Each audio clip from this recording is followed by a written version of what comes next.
Well, welcome everyone to NASEO's Transportation Committee webinar on building a domestic supply chain of critical minerals to support lithium-ion battery manufacturing. We're excited to be joined by Stacy Newstead, Strategic Advisor to CarbonScape, focused on the North American region. Stacy's career spans national security, defense industrial base resilience, critical minerals and materials engineering with various roles tackling supply chain dynamics, materials processing, and manufacturing technologies in the US. So we're really looking forward to learning more from Stacey about the critical mineral supply chain and how CarbonScape's technology can help build a domestic supply of critical minerals to support lithium-ion battery manufacturing. But before we get started, just a few housekeeping items. Please feel free to type questions in the Q&A box, and we'll save those to the end. And then we'll also be recording this webinar and posting it onto NASEO's YouTube, so please keep an eye out for that link in the coming weeks. But with that, I'll hand it over to Stacy. Hi, good morning. Thank you, Delaney. I appreciate it. Thanks to those of you who have joined. I will be sharing my screen and showing some slides, but I'll be talking to all of them kind of with the salient points. So if you're like me listening to this while you're doing something else or driving in the car, don't worry, don't look down. You'll be able to see it later. And again, I'll just be talking to most of the points. So thank you, Delaney, for that introduction. I think also, my background has led me to where I am today and given me some credibility to talk about these issues, but also I am staying very involved in these issues. My day job has me keeping incredibly up to date on critical minerals aspects, policy, technology, and that specifically does include battery materials, cell technology. And then I also hold a position in the National Defense Industrial Association, and that makes me have to stay very engaged with U.S. government organizations and really understand policy that would be beneficial for national security purposes, defense supply chains, and benefit all suppliers in all states. So kind of in summary, I live and breathe this stuff every day. I'm going to go ahead and share my screen. I've got a few images that will hopefully help me explain some of the topics that I'm going to talk about. So, and if you see me glancing left, Delaney gave me some great points to cover with everybody. And so I do want to make sure I hit all of them, and then there'll be time to open up for questions.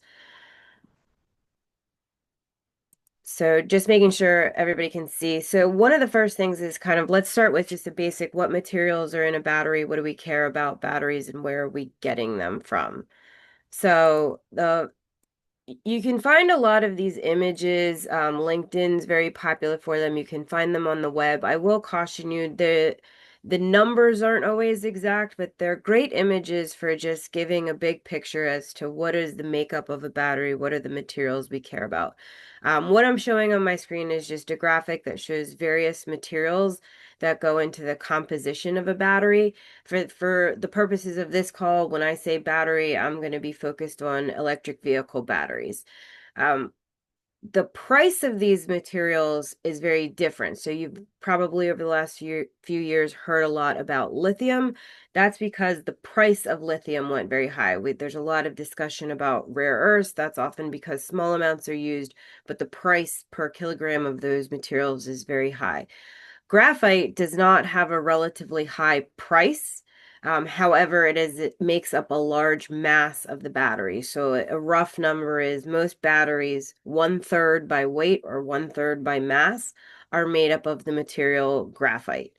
Um, so again, this graphic is just showing for a battery, you can care about copper, steel, lithium, iron, manganese, cobalt, nickel, aluminum, graphite. There are some other chemistries out there. This is a very typical chemistry makeup. Some of these that are used in small amounts are higher priced. Graphite, huge amount required for every battery. And then the question comes, okay, well, these are the materials that we need, so where are we getting them from? Here's another graphic that just kind of used for takeaway purposes. The majority of these materials come from China. There's two aspects when we talk about sourcing a material. There's where does it originate? So in the case of batteries, most of these materials are mined materials and originate in the ground. We will talk a little bit about synthetic graphite, which is not mined, clearly. So where is the material in the ground? Um, how do we get it out of the ground? But then also there's a huge part of the discussion that's on the processing of the material. And I think when we talk through this, the processing is really an area where the US can excel in. So the majority of these materials come from China. If they don't come from China, the mines are typically Chinese ownership. And I'm just using general terms, majority, right? Each mineral or material has its own very specific story. In the case of graphite, about 70% of it is commercially mined in China. But where the story gets really complicated for graphite is that nearly 100% of graphite for batteries is processed in China. So right then and there, it's you're not, look around to any lithium ion battery that you're using. I would bet more likely than not that the graphite that's in that battery was both mined and processed in China. Um, the thing to understand, I think, when you're talking about, okay, well, we get it all from China, but why can't we just get it from the US?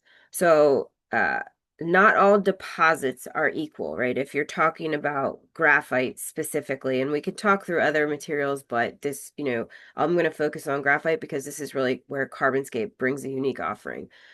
If you're talking about graphite, yes, there is graphite in the US, but there's graphite deposits in other parts of the world that have higher purity. So if you think about anything you're doing like cooking, the better quality your ingredient is when you begin with, the less money you have to spend improving that ingredient to get the performance of the end item.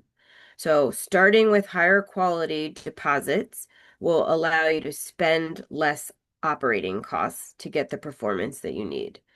And then also if you're talking about mined graphite, typically there's three types of graphite in the ground. The most common type is called flake graphite. And if you think of a bowl of cornflakes that has different size pieces of cornflakes, each individual flake, some are small, some are large, some are tiny. Um, in the world of flake graphite, the bigger flakes sell for more than the smaller flakes, right? And if you think it through, it's somewhat obvious. You can always take a big flake and make it smaller. You can't take a small flake and make it larger.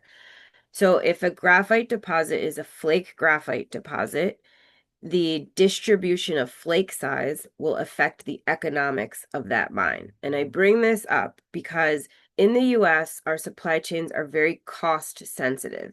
So if people start saying, well, let's just develop the mines that we have let's just develop mines for the deposits of graphite that we have in the US, we need to recognize the numbers behind that. Um, will that mine be financially competitive to build? So now you start to think about what is the cost of equipment, machinery, infrastructure when you're building a mine in the US versus a mine in Indonesia.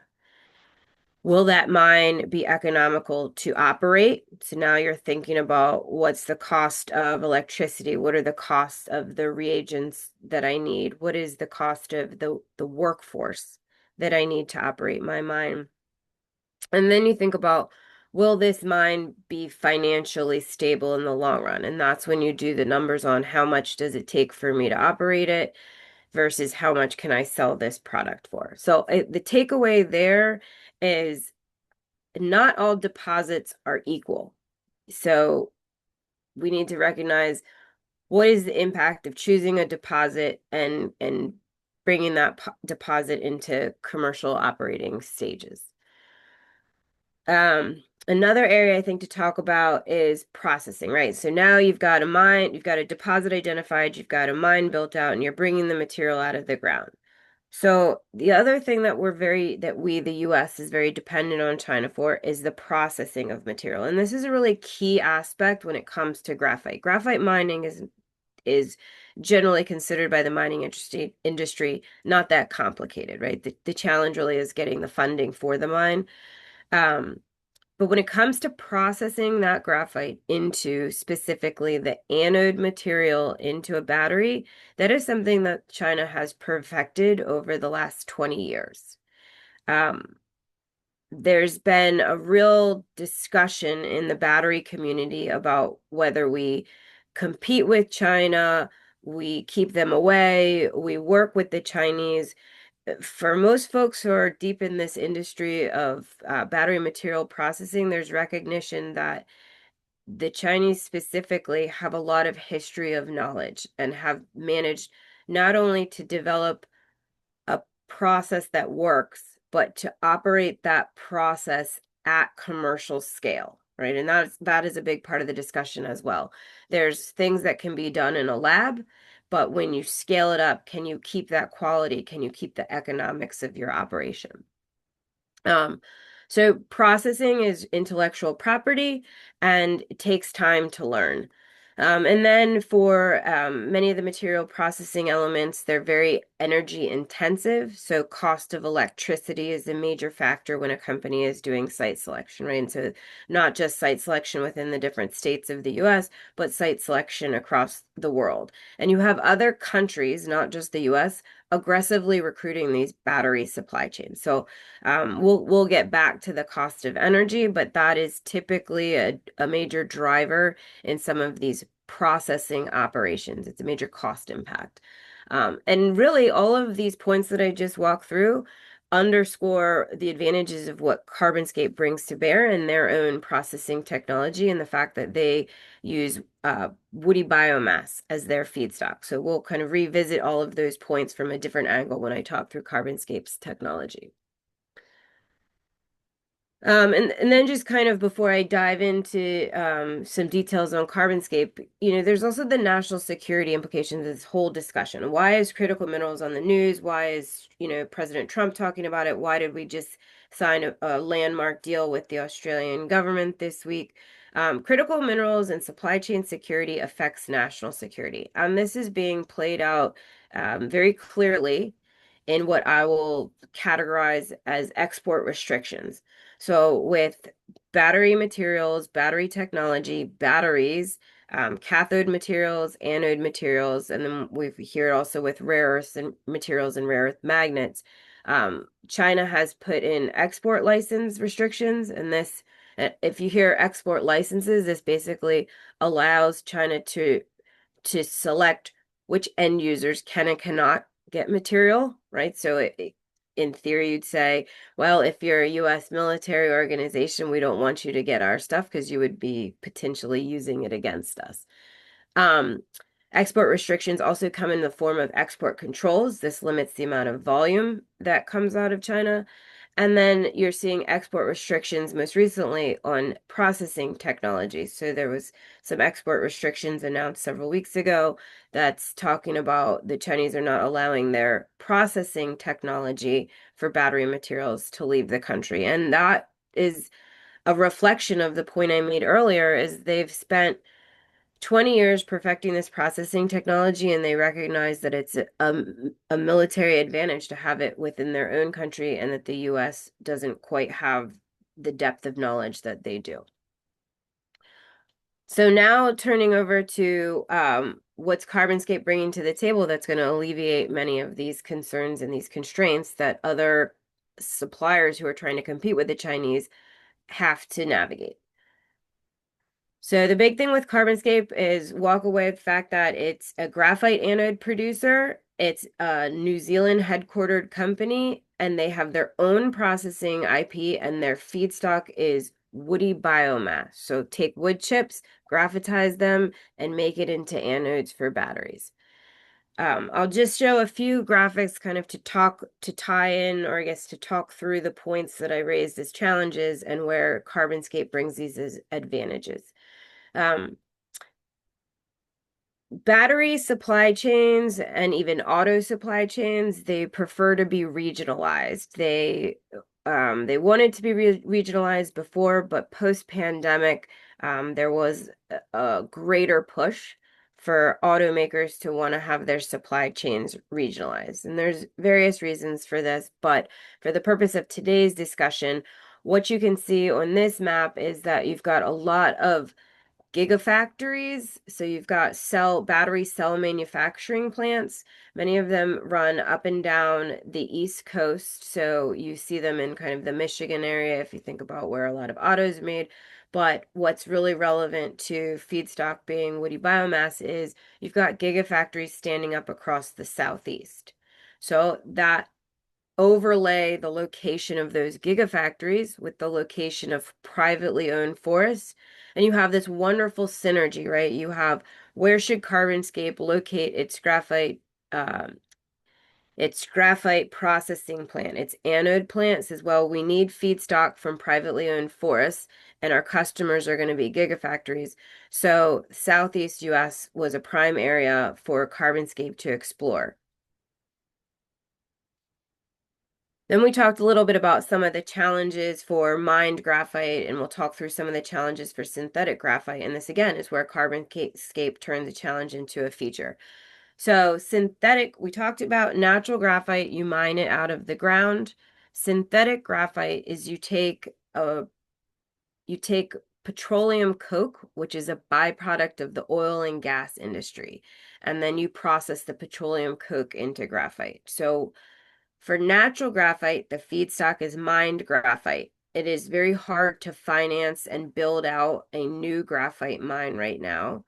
Um, Funding for a mine is very challenging, and the timeline to build out a mine is, in the US, it's quite long for the permitting process, even if you're on the FAST 41 fast track process. So think about natural graphite feedstock, expensive to stand up the mine, takes a long time to stand up the mine.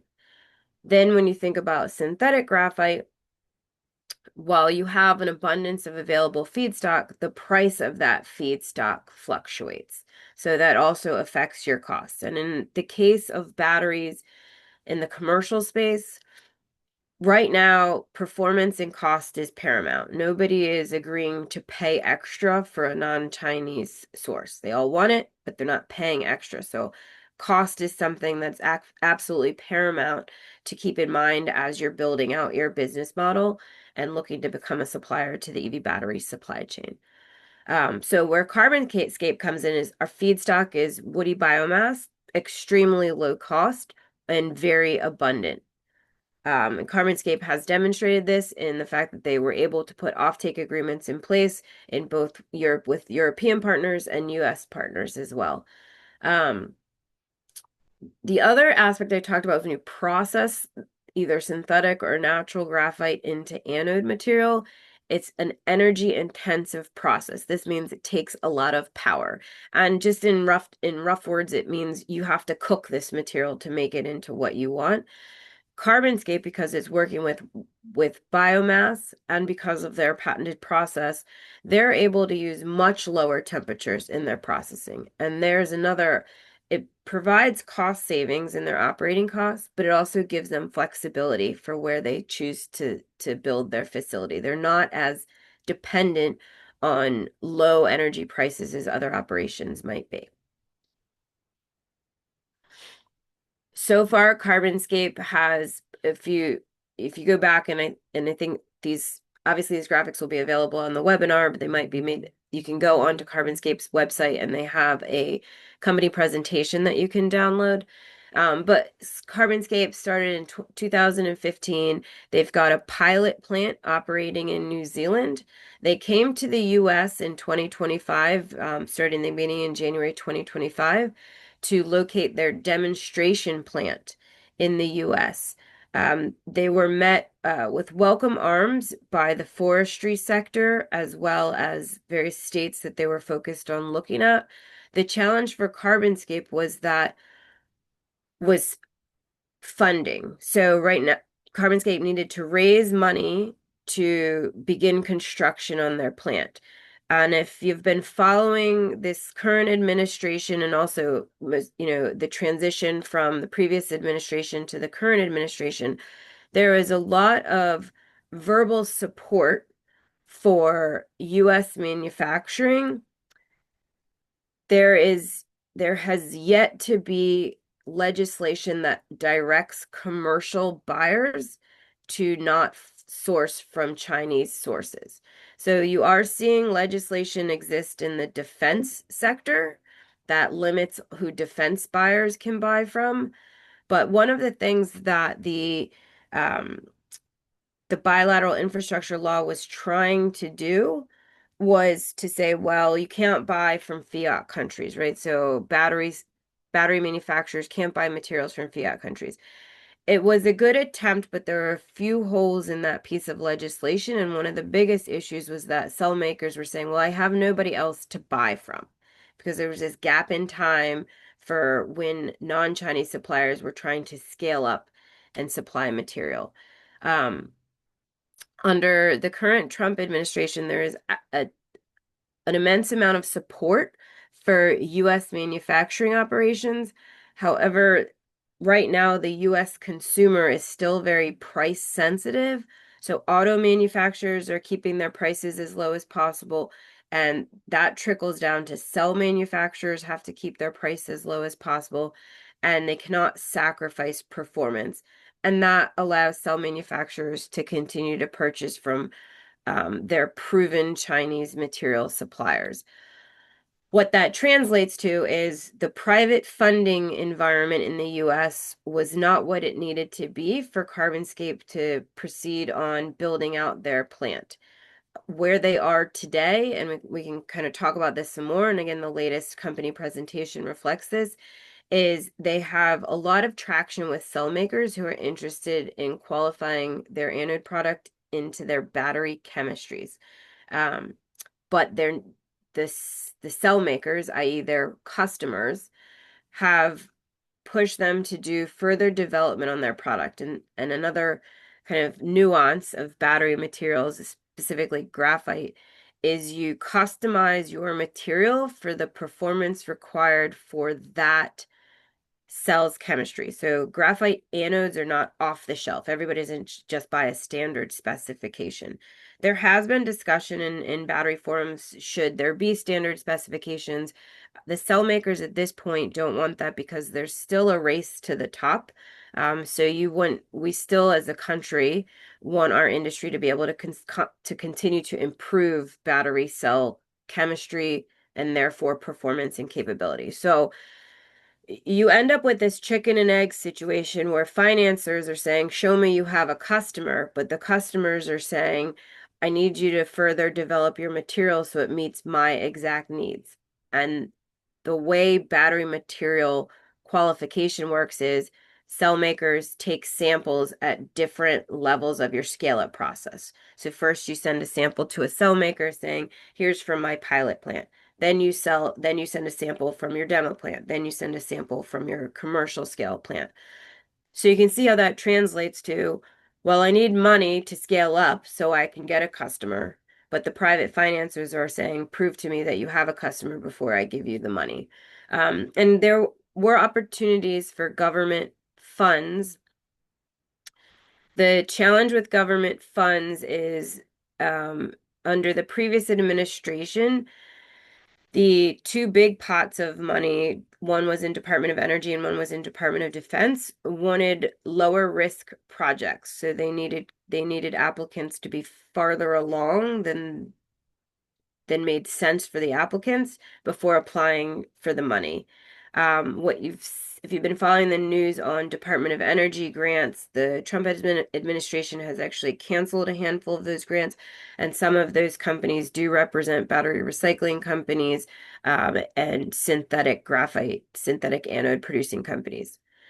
The money under the Department of Defense, they were focused on processing companies, but they also had a few more restrictions on allied countries. So you needed to, the project couldn't just be owned by an allied country. It had to actually be located in an allied country.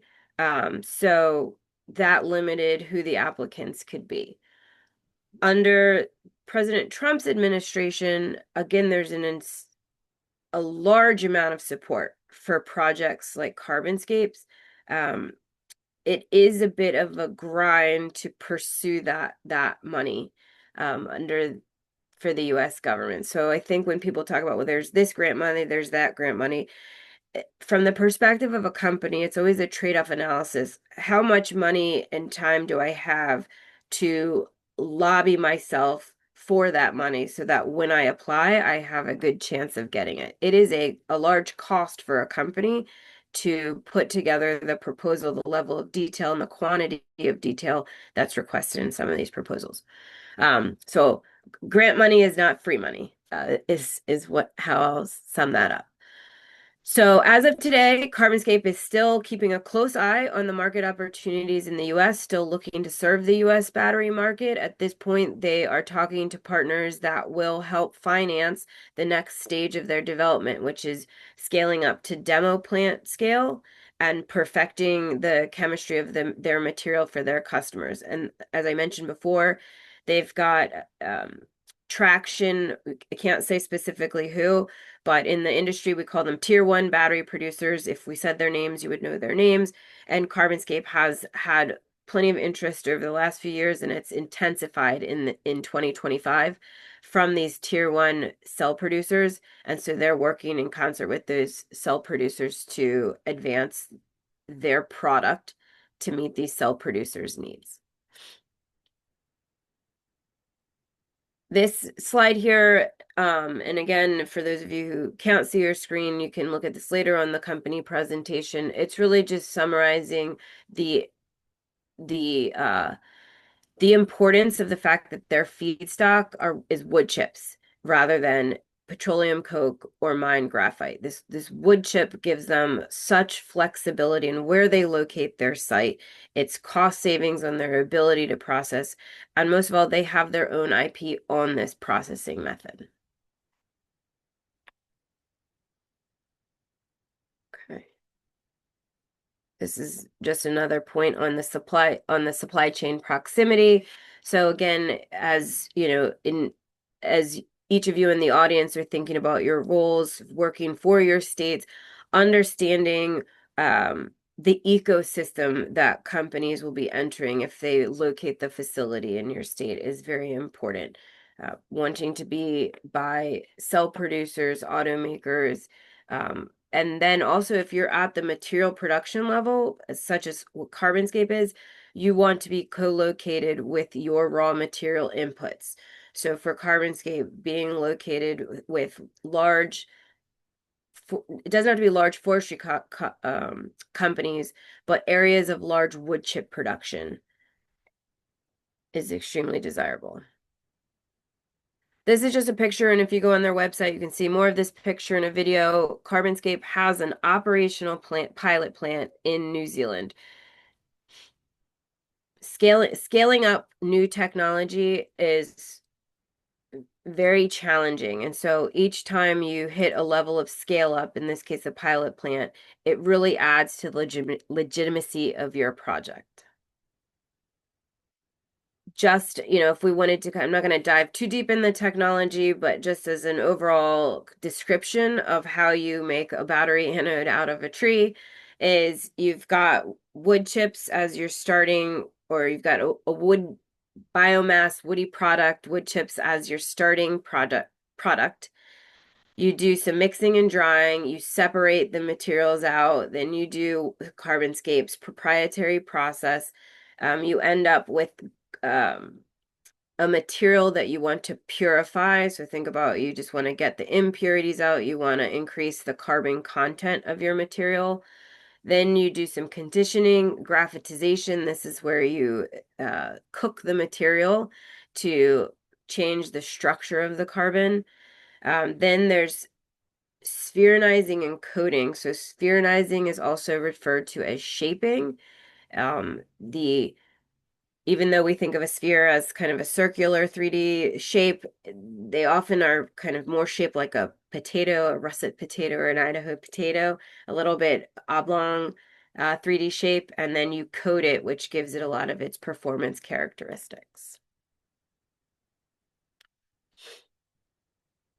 This slide here, it really talks about the validation and the scale up. It's just reiterating that they've got an operational pilot plant. They're looking to scale up to 100 tons per year at their demo plant, and their plans for a commercial plant are at 25,000 tons per year. And this is the company's business plan and their strategy as they work with their tier one customers. They'll further define that plan so to ensure that their production volumes meet market needs. This slide is just the conclusions. I kind of wanted to talk back through some of these other points, and while I do that, I will just leave this summary slide up as a background. So we set the stage a little bit about why are we even trying to figure out an alternative battery supply chain. I think that let's talk a little bit about what's going on in the US. So there was a boom in under the last Biden administration of aspiring battery material and cell maker companies coming to the US. There was a lot of opportunity and expectation that the market would shift to non-Chinese suppliers. You saw material processors for cathode and anode materials. You saw processors for electrolytes. You saw cell makers come to the US. There's companies who do packaging for batteries.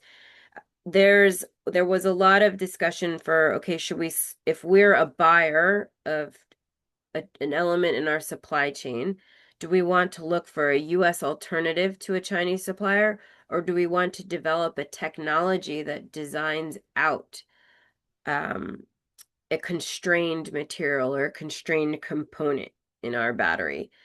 Those trade-off analysis really, they're unique for each component, each material. They're dependent on the performance you're trying to achieve. They're dependent on your price sensitivity, right? If you're talking about a Department of Defense product, if you're talking about a lithium-ion battery that goes in the laptops that's given to every employee at the Department of Defense, that's an opportunity to leverage commercial batteries. If you're talking about a battery that has to be designed to withstand extreme hot and cold temperatures, meet shock tests, meaning like if it gets dropped, think about batteries that have to perform in an Arctic security environment.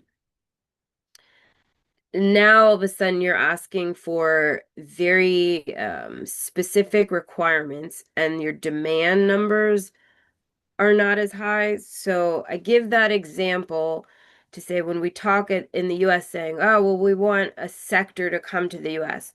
Is there enough demand to justify a sector?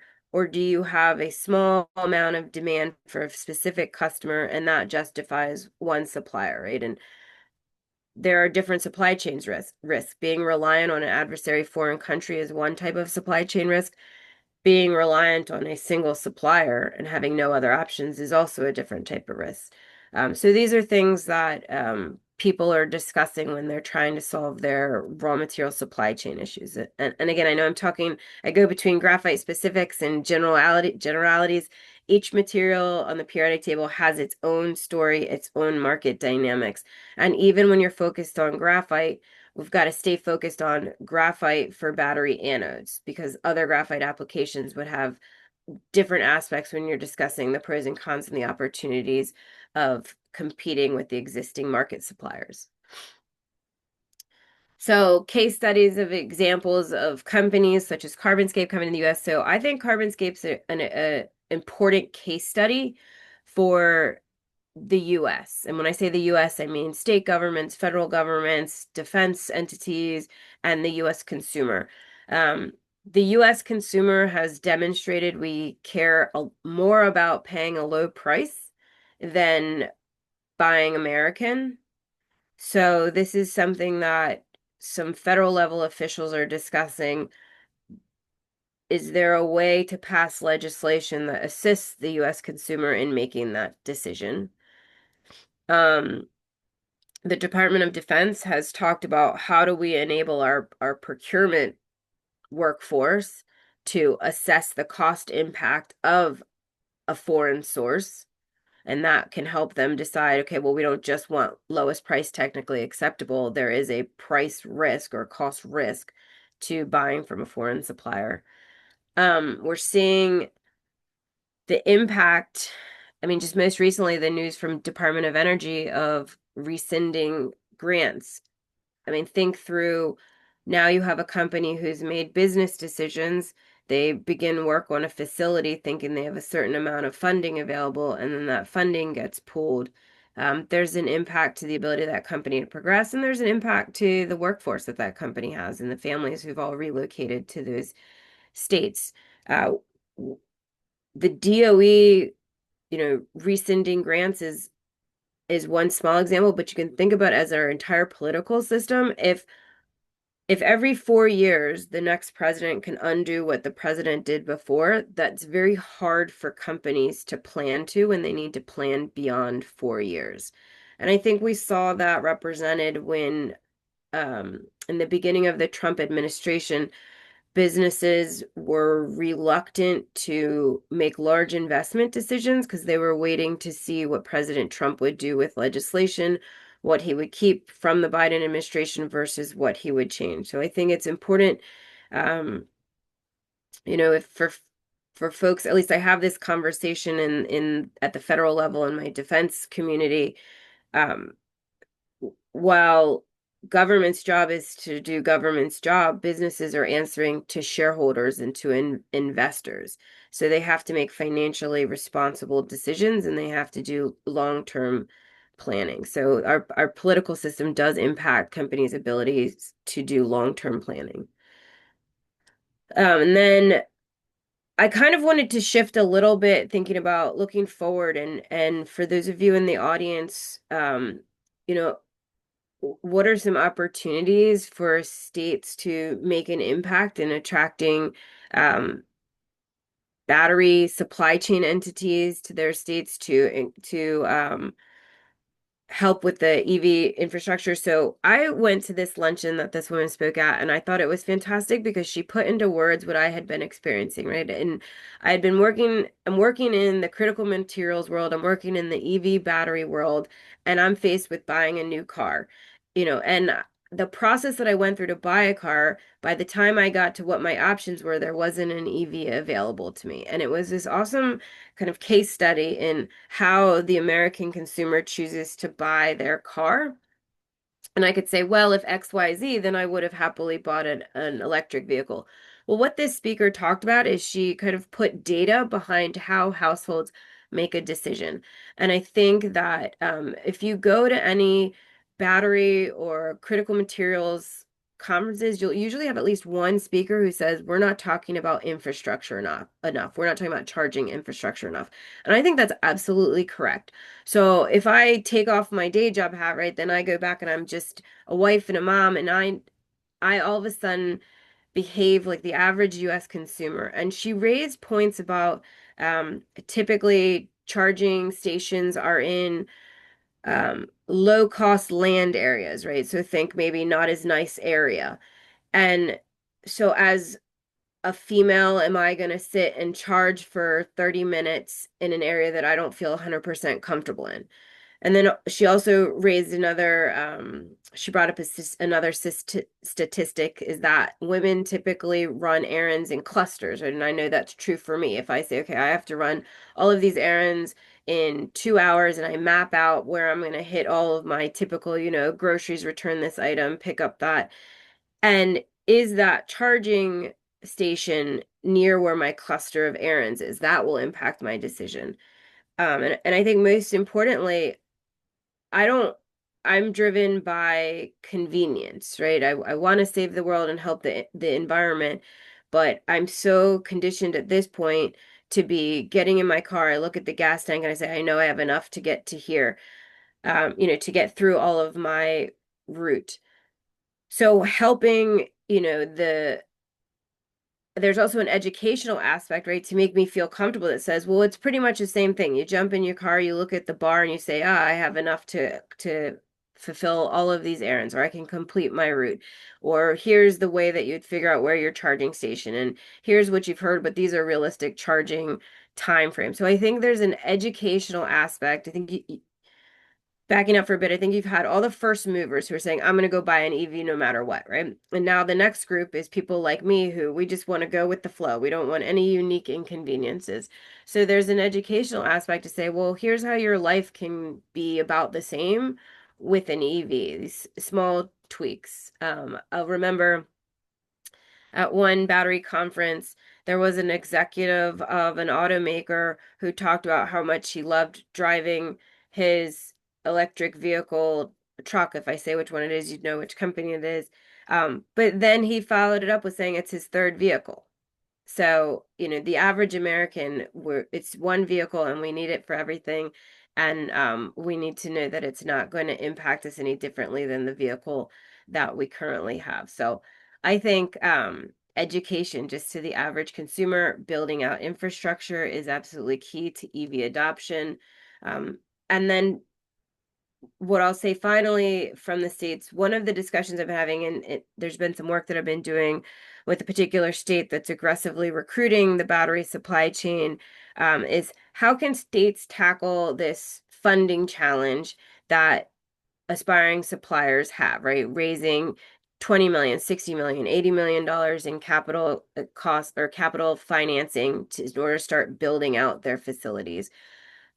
I think that you hear this term patient capital, and I could also describe it as mission-driven capital, is an investor who understands what they're investing in.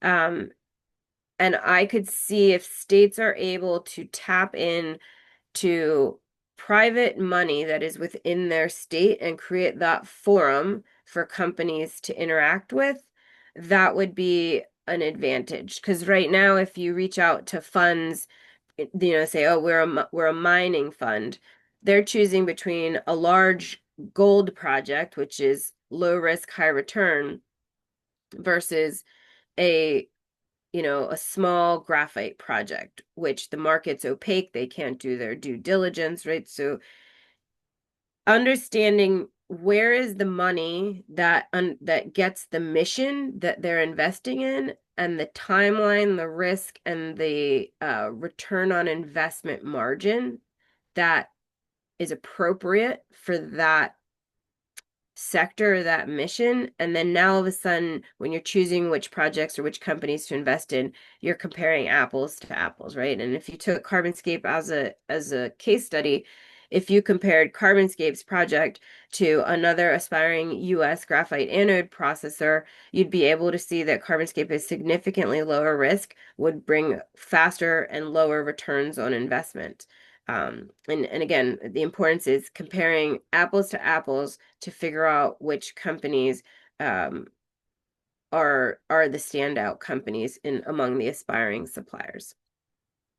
So I think there I've just talked through kind of a number of issues, but this again is what I find so exciting about this space. I mean, one day you're talking about new processing technology, and the next thing you're talking about policy that affects free markets. So it's a very dynamic and interesting space. I appreciate all the work that you and your offices are doing in this space. And at this point, I'll open it up for questions. Great. Thanks, Stacey. That was really valuable insight there. Looks like we have a few questions in the Q&A box. You kind of went into the processing component a little bit, but is there any more that you could explain maybe about kind of the processing without obviously divulging any intellectual property or any proprietary information? Um, no, I'm gonna steer pretty clear of that, but I think you'll give out my contact information.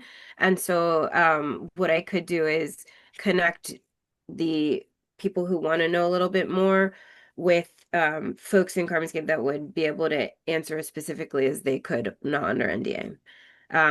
But yeah, um not going to answer on this one, but yes, can provide more on one-on-one conversation. I understand. Next question is about feedstock. So the focus is on wood chip as a feedstock, which is plentiful. Can woody waste and byproduct be used?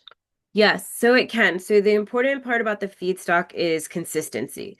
So whatever feedstock is, so they've tested, CarbonScape's tested their processing on various feedstock, including wood chips with bark, without bark, various wood species. And so the important part is consistency when you've got your plant operational because you're going to tweak your process to best to optimize that feedstock. So can take various feedstock, just need it consistent. I guess similar question. Are there viable feedstocks for CarbonScape batteries outside of a wood product? Is there competition with other bioenergy recycled product supply chains when setting up a manufacturing supply chain with these forestry companies? Um, so I'll take both of those questions. Um, so for CarbonScape, what CarbonScape brings to the table is their own intellectual property, their own technology on processing wood into graphite anode material. So for CarbonScape, the technology is for wood. I mean, there's other biographites, like some people are using like oil type things. So for CarbonScape, it's wood chips. And I say wood chips, but also it depends when you're walking around in the forestry sector, right? There's different terms, but so I'll kind of go back to woody biomass. The second part of that question, um, I think I'm going to go back to competition with other bioenergy recycled product supply chains when setting up a manufacturing supply chain with these forestry companies. So, if I understand that question well, that's actually a very important part. So on the policy side, right now, the reason wood chips are very inexpensive feedstock, and the current consumer of wood chips is very happy with that low price. That current consumer of wood chips, or the industry that consumes the bulk of the wood chips, is reducing the amount of wood chips that they're buying, right? So if you think about the forestry sector, they're losing markets. They said we used to be able to sell so much of our wood chips to sector A, but that sector is buying less and less wood chips. However, that sector is very happy with the depressed prices of wood chips. So from a policy and a competition aspect, that sector does not want to see new market entrants. They don't want to see competition from other buyers of wood chips. And so that really plays out. Forestry companies are eager to have multiple CarbonScapes, new markets for wood chips. Um, it puts the forestry companies in a tough position where they don't want to affect a relationship with an existing customer in order to secure new customers. And so I had an opportunity to meet with NAFO, National Alliance of Forestry Organization. I think I've got the acronym not quite right, but it's an organization that advocates on behalf of the Forestry Association. And so they were really on top of what pieces of legislation would help alleviate that challenge. So hopefully I interpreted the question correctly. Great. And then in terms of kind of scaling production facilities, what Yes. size scale facility could be commercially viable in the US? Would it be realistic to have a few plants or dozens of plants to meet the kind of optimistic US battery market projections? Yes, yes, and yes. So, CarbonScape has their size plants planned out. And typically, when you plan out your production levels, it's a combination of what's the market demand as well as what production levels would make your process economical at that level, right? You say we have to produce an X many tons to make it economically viable. CarbonScape's process is extremely well suited to be set up it in various regions, right? So you could have multiple small plants co-located by sources of wood chips across the US. Um, and again, talking about how they have lower energy costs, they have lower reagent requirements. They're not beholden to where they establish their plants so much so as other technologies may be. So that's really whether it's one large plant versus multiple plants. In the battery supply chain, the cell makers, so in the battery material supply chain, the cell makers wield a lot of power. So companies have their business plan, but those business plans are very influenced by their customers, the cell makers. But the short answer is you could do it either way. You could do one large central plant, or you could do dispersed smaller plants. And the demand, there's enough projected battery demand for multiple suppliers to come online. And there's enough demand, even if nobody bought another EV today, there's enough demand to warrant CarbonScape's facility in the US at the projected commercial scale, 25,000 tons per year. Because I think that that last point is an important point where, from financiers' points of view, they say, oh, well, if you don't have legislation forcing the adoption of EVs, does this business case still make sense? And the answer is yes. The current level of adoption creates the business case. And I think also legislation encouraging adoption of EV, forcing adoptions of EVs, all that would affect is the speed of the US consumers' uptake. I think it's something that's happening, right? Whether you're buying it on your lawn equipment or you're, maybe to get yourself oriented and then, maybe a scooter or something, it there's going to be progression in the battery supply chain, whether we have legislation or not. Just legislation, I think, advances the timing of it. Great. That's helpful insight. Looks like we have a few minutes left, so I wanted to give everyone another chance to ask a question. But if that is it, we can certainly wrap up early.